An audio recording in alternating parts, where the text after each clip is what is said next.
hektaryang lupain. Binigay nila sa amin ng lupa na wala man sang nga kapital, isang gamay lang. Wala man kami ng mga kalabaw. Wala man mga ipamakal sa mga abuno para sa amon Mga magsasakang nagmamayari, halos walang makain. Oras-oras, araw-araw, naghanap ako ng pagkain. Tapos, pagdating ko sa bahay, hindi pa ko nakadala. Iiyak ng mga apo ko. Sabi ko na lang, wala tayong bigas. Kaya magkain na lang tayo ng balinghoy. Tapos magluto na lang ng gulay. Tumahin natin ang kalunos-lunos na kalalagayan ng mga magsasaka sa Negros Occidental. Ito po si Paring Ray. Sa kabila ng pagkakaroon ng sariling lupa, bakit tila mailap sa kanila ang pag-unlad? Ako naman ang inyong kasangga, J.R. Langit. Ang lahat na niya ngayong hapon sabi, kasangga mo ang langit.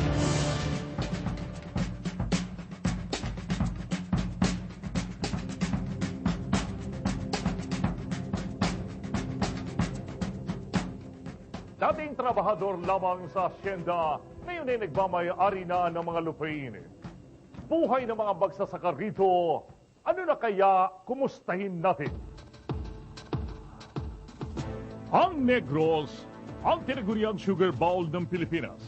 Dito nanggagaling ang mahigit na 40% ng asukal na pumupuno sa pangangailangan ng buong Pilipinas.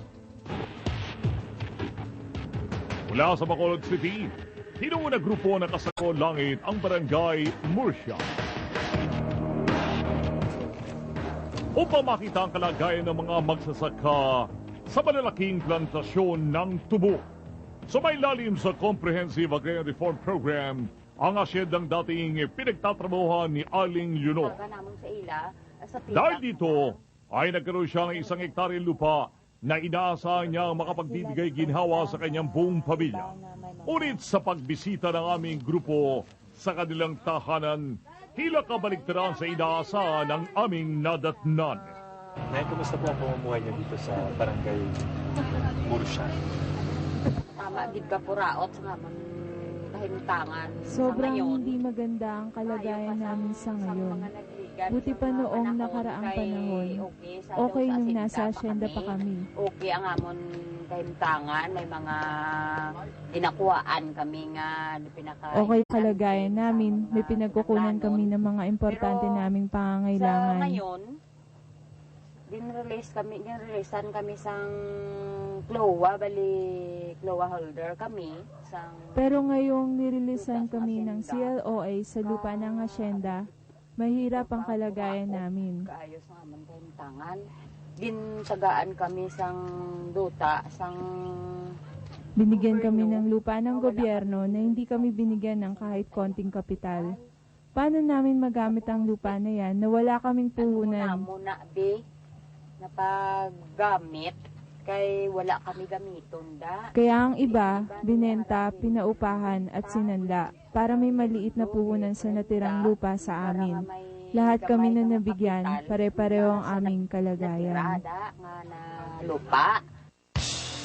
Kawalan ng makinarya sa pagpapatakbo ng lupang sakahan ang nagtulak Aling Leonor upang parentahan kahit sa mababang halaga ang lupang ipinagkaloob sa kanya ng CART. Ano na lang nimo ang imo lupa nga binigay niya sa amin. Sinangla na lang namin ang mga lupa para mabuhay ang mga anak namin. Binigay nila sa amin ang lupa ni wala man lang kapital. Wala kaming kalabaw, wala kaming pambili ng abono para sa mga tanim namin. Kaya yun na lang ginawa namin. Kahit sa mababang halaga lang, dun sa mga kilala namin may pera. May mga pera nga mga kakilala namin. Dahil sa wala naman silang ibang mapagkukunan na ikabubuhay, sila na rin ang nagtatrabaho sa lupang kanilang pinarerentahan. Sa payback na lang. Bilang kapalit na lang, tumatanggap na lang kami ng bayad nila. Magtatrabaho kami tapos babayaran nila. Magkano yan? Ay, minimum wage kami nga 80 pesos per a day. May pakyawan, May pakyawan system na din. sa kalibo per Kada 1 hektarya. hektar. Yun ang ginagawa namin para makasurvive. Di ba kapasubong Doon pa ngayon na minahal ang bigas. Sakit Kaya sa ulo. masakit lalo sa ulo. Sa pakyawan system, 4 o 5 mga magsasaka naghahati-hati sa 1,000 pisong bayad sa pagtatrabaho sa 1 hektaryang lupang sakahan. At kadalasan, inaabot sila ng 5 araw bago matapos ang trabaho sa 1 hektaryang taniman. Sa makatwid, nakapag-uwi lamang sila ng 50 pesos o mas mababa pa sa isang araw. Kulang kaayo sa kabuhayan namin. Kulang-kulang sa kabuhayan namin. Sa 5 o 6 na anak ko nag-aaral sa elementary. Parang hindi ko na nga mapag-aral. Kung daw hindi mo man lang mabayadan ang eskwelahan, Kung hindi ko na kayang bayaran ng eskwelahan, pahintuin na lang at patulungin sa trabaho sa kaya lang nilang sa masarangan lang trabahuhin. nila.